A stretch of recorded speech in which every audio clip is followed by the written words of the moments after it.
చేసుకుని మంచి జరిగేలాగా నేను ముందుకెళ్తాను. కొల్లేరు సమస్యల గురించి మీకే ఎక్కువ ఐడియా ఉంటుంది. వెస్ట్ గోదావరి జిల్లాకి సంబంధించి ఇక్కడే పుట్టారు, ఇక్కడే పెరిగారు కాబట్టి. ఒకప్పుడు కొల్లేరు మాదిరిగా ఉందా ఇప్పుడు? రకరకాల ఇంటర్వెన్షన్స్ వల్ల కొంచెం డిస్టర్బ్ అవ్వడం మాత్రం వాస్తవమే.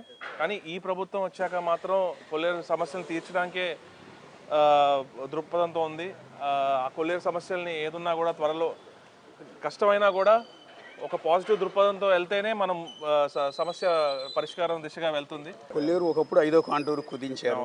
అప్పుడున్న ఎవరైతే అక్రమంగా చేపల చెరువులు నిర్మించారో రాజశేఖర రెడ్డి టైంలో ఆ కట్టలన్నీ బాంబులతో వేచేశారు. కొల్లేరు ప్రక్షాళన జరిగింది అనుకున్నాం. తీరా చూస్తే లాస్ట్ 10 yearsలో మళ్ళీ యథావిధిగా కొల్లేరంతా ఆక్రమణకు గురైపోయింది. మళ్ళీ గత ప్రభుత్వం వచ్చిన తర్వాత మళ్ళీ జరిగింది. కానీ ఈ ప్రభుత్వంలో మాత్రం కొల్లేరుకు మంచి చేయాలనే దృక్పథంతో ఉన్నారు కాబట్టి, గత ప్రభుత్వంలా కాదు కాబట్టి కొల్లేరు ప్రజలకు కూడా తెలుసు ఏ ప్రభుత్వం మంచి చేయాలనుకుంటుందో, ఏ ప్రభుత్వం ఇలాంటి వాళ్ళకి నష్టపరిచేలాగా చేస్తుందో అది జనాలకు తెలుసు.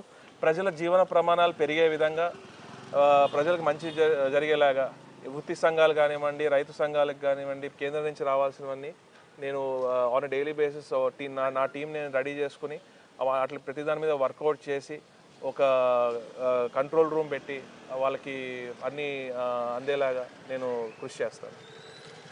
సరే, ఇదంతా ఏలూరు కాన్స్టిట్యున్సీ నుంచి కొంచెం బ్రాడ్గా